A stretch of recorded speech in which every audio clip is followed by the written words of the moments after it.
Здравейте! Включвам се с една много интересна и много така значима тема за мене, а именно храненето, хормоните и как да излезем от омагьосания кръг на това вечно да сме гладни.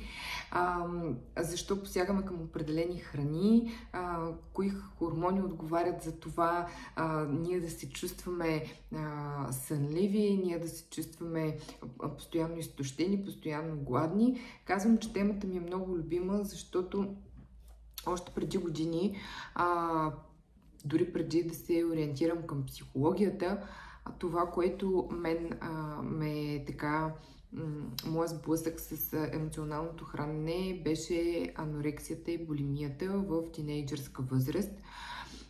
Тогава все още не се говореше толкова много за проблемите с храненето и всички казваха, това е тинейджърско, то ще отмине. Да, но то не отминаваше, защото продължи цели 8 години. Доведе до много голяма загуба на теглото. Доведе до спиране на цикъла, доведе до косопад, доведе до това аз да бъда асоциална и много други проблеми. Всъщност там беше моят първи сблъсък с храненето. Това да се страхувам да се храня и храната да стане мой враг. Благодарение на опитите си да се справя с анорексията и булимията, аз се ориентирах към психологията, но винаги съм знаела, че храненето и емоционалното ни състояние върват ръка за ръка и много се радвам, че днес мога да застана пред вас вече с личния си опит и съзнанията, които имам, и да помогна на повече млади хора, които тръгват осъзнато по пътя на това да се грижат за себе си и че килограмите всъщност са само цифра, важното е как се чувстваме. Разбира се, наднормено тегло води своите рискове, недостатъци, крие риск от заболявания и затова съм решила да направя така една рубрика, в която ежеседмично да се включвам и да ви информирам с по-интересните неща, разбира се, за мен, но ще съм изключително благодарна, ако темите, които смятам да засегна относно храненето, хормоните и въобще нутрициологията бъдат интересни за вас, пишете в коментари, за да мога да обхвана точно тези неща, които вас ви вълнуват. Днес реших да се позанимаваме с хормоните и емоционалното хранене. Какво е всъщност емоционално хранене? Защо толкова често срещан проблем при жените, как хормоните влияят на апетита и на настроението ни, как хормоните създават дисбаланс и водят до хранителни кризи, практически стратегии за излизане от този омагьосан цикъл. Разбира се, ще се радвам, ако имате въпроси отдолу, за да мога да отговоря и на тях. Как хормоните влияят на апетита и на настроението, кои всъщност хормони са отговорни. Днес ще мина така кратичко, бързо, за да мога да разбера дали това ще така представлява интерес за вас. Аз съм сигурна, че все повече хора се обръщат към осъзнатостта на това с какво се храним, защото много се говори за храната в днешно време. Също така ще направя отделна тема за добавките. Нужно ли е да пием добавки? Ама дали това не е само маркетинг? Дали просто не се налагат на пазара? Пак казвам, ще направя отделна тема за това, но смятам това, което аз мисля на този етап е, че храната ни не е тази храна, която е била преди години, защото много често чувам, тя баба ти се е хранила с авокадо, или баба ти пречистено масло и така нататък. Замислете се откъде идва нашата храна и откъде е идвала храната на предците ни. Почвата не е толкова богата на нутриенти, така че да може да достави необходимите витамини и минерали, които ние ежедневно имаме нужда. Друг фактор също така е и нашето ежедневие. стреса, динамиката, скоростта, с която ние живеем, определено не е същата, както е била динамиката в ежедневието на нашите предци. Дори има разлика от ежедневието на нашите родители до нас. Това е причината ние все повече да обръщаме внимание на това с какво се храним, кога се храним, как се храним. Защото да, там нещо набързо в колата или на крак, докато правим още 3-4 неща. Аз лично съм минала през това и честно казвам в този период, когато правих по 10 неща едновременно, докато се хранех, определено не можех да сваля моите 10 кг. Така, сега какво може да включва така едно емоционално хранене? Основните тригери са стреса, самотата, умората и тревожността. Имайте на предвид, че всичките тези фактори влияят на качеството на съня и на това ние как усвояваме храната. И тук ще кажеш, но то Петя, стрес има навсякъде, постоянно. Да, така е, но е много важно да си създадеме, аз ги наричам лощите или кукички, в които ние сами да се стопираме. Ние сами да преценяваме една ситуация, дали наистина е толкова жизненно важна и дали наистина има този интензитет на стрес, или ние самите пречупваме по този начин нещата и създаваме изкуствено стреса. Разбира се, самотата, аз, както и в индивидуалното консултиране, казвам, че самотата, разбира се, е чувство, защото ние може да сме заобиколени от много хора, да живеем с много хора, но в същото време да се чувстваме сами. Самотата за мен е свързана с това ние да не можем да се наслаждаваме на собствената си компания, защото един уверен човек, умейки да поставя лични граници, той се чувства добре в собствената си компания и тогава няма самота. Ето колко е близка връзката между психологията, емоциите и храненето. Когато човек се чувства сам, той посяга към това да похапне нещо тестено, нещо сладичко, нещо мазно. За това към какъв вид храни посягаме в различните емоционални състояния, също ще направя отделна тема, защото когато знаете определени действия, защо ги правим, вие ще имате отговорите и ще можете сами да си помагате. Това е много важно. Да знаем аз защо в този момент посягам към шоколада или аз защо в този момент посягам към баничката. Цветовете на храните също имат значение. Разликата между физически и емоционален глад. Много често ние ядем по навик. Особено тези дами от вас, които са майки, знаят как след детето остава нещо, да не се изхвърли, ще го изям. Докато готвим, ние отново опитваме, слагаме нещо в устата си. Много често домакините обичат да обират почините или полутейн за остатъка, последната лъжица.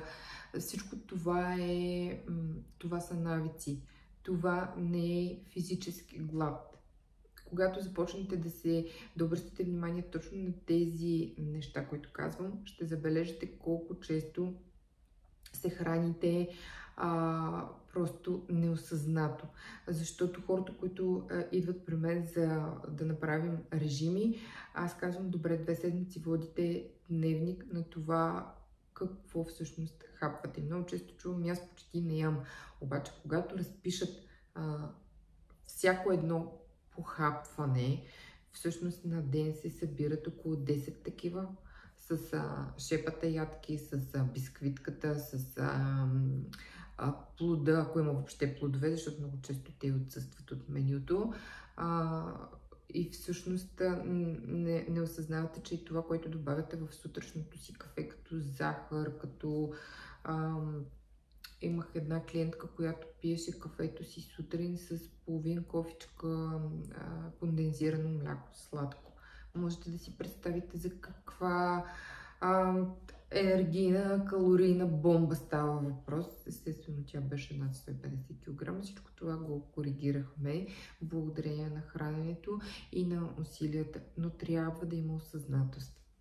Така, правете разлика кога изпитвате физически глад и кога този глад е емоционален. Просто защото нещата днес в офиса не са ви се получили по начина, по който вие искате, или пък сте стояли повече часове, отколкото е трябвало да стоите. Тогава при умора се появява този изкуствен глад. Преди да редуцирам моя график, много често аз се прибирах по 9-10 часа и тогава сядах да вечерям и лягах. Един час, нямаше и час след това, аз вечерях и лягах. Дали аз съм била гладна наистина или просто съм била изморена? Сега отговор за мен е, че аз просто съм била изморена и съм имала нужда от един хубав топъл чай и да си взема душ и да легна. Но така, липсата на знания понякога ни подхлъзват в грешната посока и ние започваме да работим срещу нас. Как хормоните влияят на апетита и на настроението? Хормоните като кортизол, инсулин, естроген и прогестерон, лептин и грелин. Сега няма подробно да се спирам на тях, само ги упоменавам, за да знаете, че те са най-важните за това да изпитваме глад, да изпитваме ситост, да се чувстваме така в добро настроение. И затова, когато си вземете нещо мазно или нещо сладко, казвате, аз така поне за момент да се наградя, да се почувствам добре, това е измамно. Това е лъжливо, защото дори да се така получава прилив на допамин, то е за много кратко и това са едни излишни празни калории. Много повече ще се заредите, ако правите една кратка интензивна тренировка сутрин.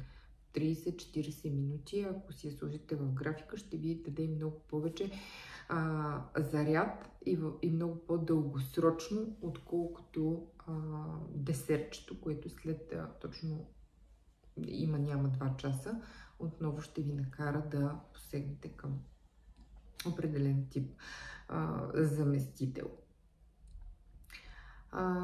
Как хормоналният дисбаланс може да води до хранителни кризи. Тук ще спомена за тази захарна зависимост, защото много често и в психологията вече се изменят доста нещата, разбира се, но зависимост само се упоменава алкохол, наркотици, цигарите като зависимост, вече хазарта, но никой не говори толкова много за захарната зависимост. Че захарта е навсякъде. Дори в колбасите, дори в солената пакетирана храна, която ние купуваме, има захар. Това е разликата с баба ти какво е яла. Баба ти не е яла толкова много захар. Ние свикваме на това да приемаме огромни количества захар, затова и не случайно се развиват и инсулиновата резистентност и има такъв бум на затлъстяване в световен мащаб. Обръщайте внимание на това какво слагате в устата си. Има и такива плодови млека, които са изключително вкусни. Просто това ми идва така в съзнанието. Самата аз много съм ги яла. Но в момента аз знам, че там няма мляко. Там е нишесте, захар, подсладители, аромати. Не е плодово мляко. Плодово мляко е натурално кисело мляко. Да си сложите плод и вижте дали ще ви хареса. Например, ягоди или кайси, дали ще имат този вкус, който имат купените. Нямат го. И ние сме пристрастени към захарта, а не към плодовото мляко. Запомнете го. Захарта създава зависимост и тази зависимост е добре да я осъзнаваме и да Така, можем да се изчистим от захарта. Нужни са ни около 10 дни. Първите 3-4 дни са най-трудни, но като всяко едно нещо, кризата преминава и човек може да живее без захар, даже да се чувства в пъти по-добре. Ако не ми вярвате, пробвайте. Аз много обичам да ви предизвиквам по този начин.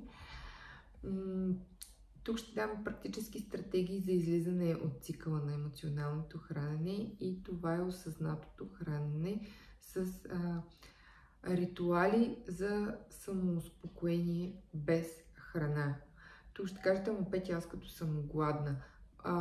Когато имате информация, когато започнете да се замисляте дали наистина сте гладни или сте под емоция и за това и тази емоция ви кара да отворите шкафа или хладилника, отговорът ще бъде: аз наистина ли съм гладен или мога и без това?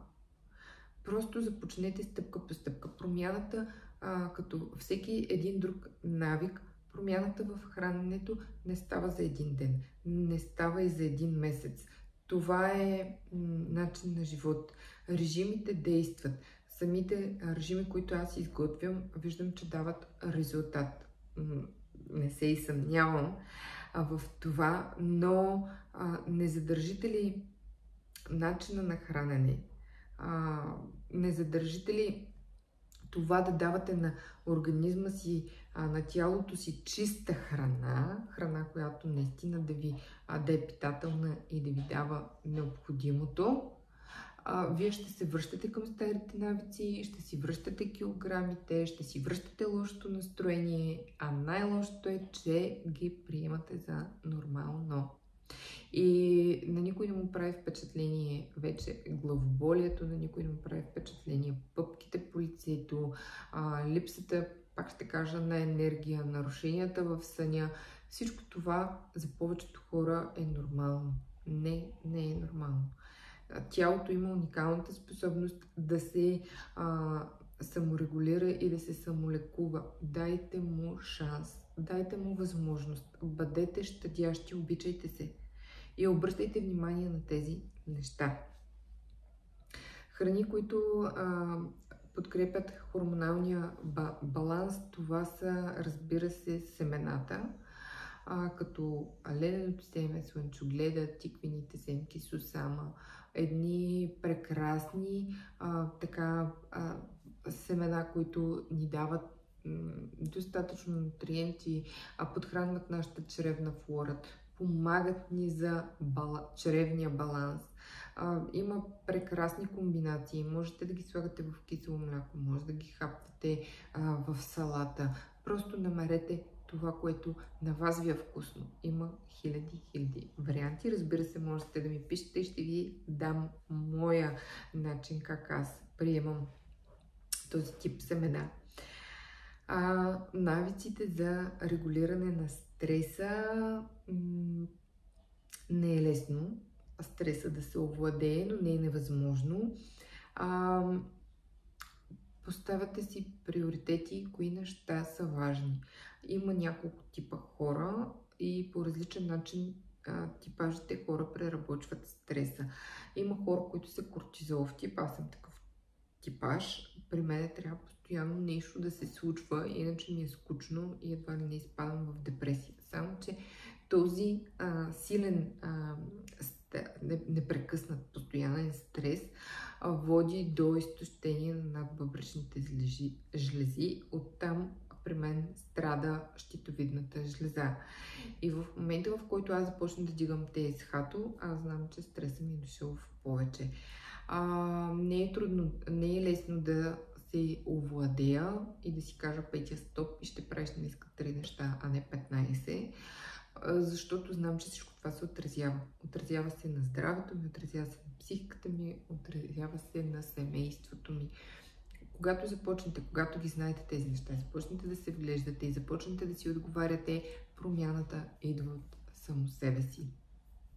Осъзнавайте къде е стреса и как бихте могли да го редуцирате. Разбира се, на помощ могат да дойдат етеричните масла. Спорта, пак споменавам, че много помага за редуциране нивата на стрес. Така че, да, съня. Не се лишавайте от качествен пълноценен сън и има значение в кои часови зони вие спите.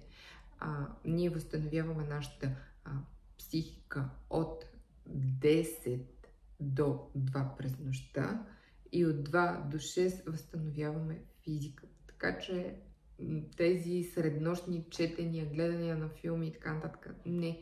Моя съвет е, ако имате възможност, махнете телефонните устройствата от спалнята. Нямате нужда от тях. Нямате нужда от тази синя светлина, която влияе на мозъка, която ви облъчва и която води до ред дисбаланс в организма. Така, споменах и за навиците, чрез които можем да редуцираме стреса, как хормоните влияят на апетита и на настроението ни. Тук ще мина така набързичко. Кортизола е хормона на стреса, повишава се при хронични стресови ситуации и, разбира се, недоспиване. Тук на вниманието на всички майки, които току-що са станали мамита, трябва да знаете, че кортизол е нещо, което ви пречи да си възстановите килограмите. След раждането също така недоспиването играе много голяма роля за това как изглеждаме и как се чувстваме. Стимулира естествено апетита, особено към захар и въглехидрати, така че ето защо ни е необходимо кортизола да го държиме в долни граници, да сме спокойни, доколкото това може. Води до емоционално хранене и трупане на мазнини, особено в областта на корема. Така че, мили дами, стреса при нас, а и не само при нас, дамите, жените и при мъжете, оказва негативен ефект. И ако имате натрупване в областта на талията, обърнете внимание на това дали стресът не е в повече. Инсулин, хормонът на кръвната захар, балансира нивото на глюкозата в кръвта. Инсулиновата резистентност, тя води до по-силен глад, особено към сладко, но за щастие убедила съм се, аз самата изчистих моята инсулинова резистентност единствено и само през храненето, без никакви медикаменти. Много хора казват: Петя, ама то е много трудно, то трябва да спреш това, трябва да спреш онова. Да, хора, храната ни разболява и храната може да ни излекува. Всяко едно заболяване е свързано с това как се храним и с нашите навици. Често срещане и при поликистозните яйчници, пак можем да търсим причинителя за това в инсулина. Естрогенът е хормонът на женствеността. Когато е балансиран, дава енергия, добро настроение и стабилен апетит. Когато е нисък, пред менопаузата е понижено настроението ни, ние сме меланхолични, депресивни, тревожността се засилва при ниския естроген и, разбира се повишава апетита. Така че всичките тези хормони е добре да ги проверите. Прогестеронът, това е хормонът, който ни успокоява, действа като естествен антидепресант и когато е нисък, разбира се, тревожността се засилва, раздразнителността и отново имаме по-силен апетит. Ето виждате как основните ни хормони влияят на храненето и много често казвате: аз ще стискам днеска да не яма и какво си. Аз мога и без това. Едни постоянни лишения, постоянно се критикуваме, а всъщност зад цялата ни така картинка на хранене и на поведение стоят едни много, много важни хормони за нас. Лептинът е хормонът на ситостта. Изпраща сигнал до мозъка, че сме сити. При лептинова резистентност мозъка не усеща ситост и тогава преяждаме. Хората, които имат проблем с преяждането, един трик, който при мен специално работи и до ден днешен е, аз просто си сипвам в по-малка чинийка. Повярвайте ми, това нещо работи. Голямата чиния предразполага към голяма порция, и защото ние се храним и с очите. Когато си сложа в по-малка чинийка, изяждам много по-малко. Пробвайте го това нещо. Но ако имате проблем с засищането, най-вероятно имате проблем с нивата на лептина. Грелин е хормонът на глада. Повишава се при недоспиване и нередовно хранене. Така че аз не съм за това да подлагате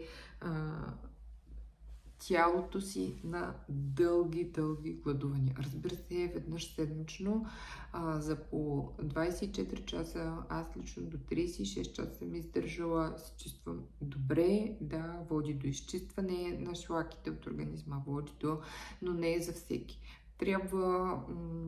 Трябва да сте здрави, за да го правите. Ако има хормонален дисбаланс, липсата на храна и дългия фаст, така модерен, ще доведе до още по-голям дисбаланс и ще се разбъркат нещата, защото тялото ще влезне в самозащита и самосъхранение, ще започнете да издържате и това води след себе си още и още последици.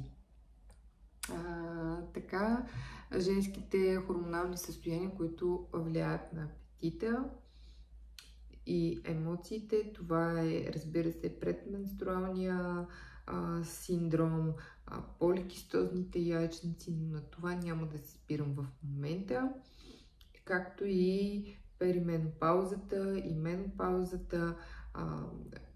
Това са едни периоди, в които жената влиза 10 години преди менопаузата да настъпи.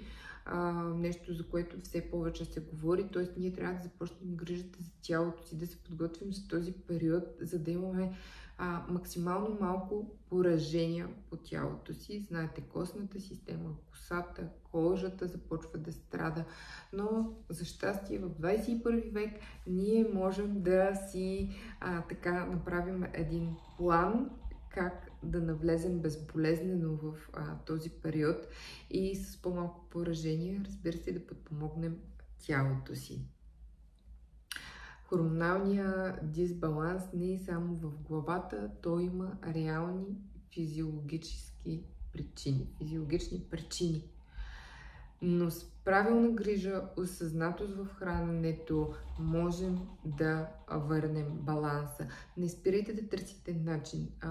Ходете на терапия, ходете на психолог, психотерапевт, ходете на спорт. Един така щадящ спорт е пилатеса, реформър.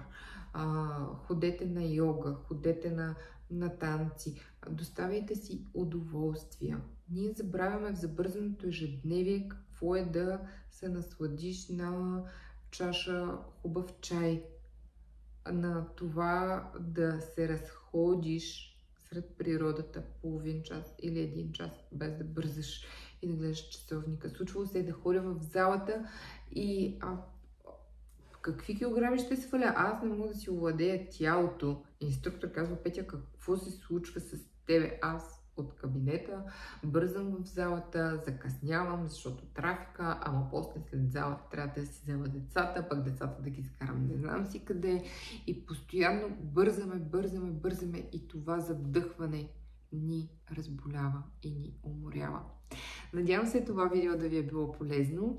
Ще се радвам да го коментирате, да зададете своите въпроси, а аз с удоволствие ще отговоря на тях. Сега ви пожелавам един прекрасен ден.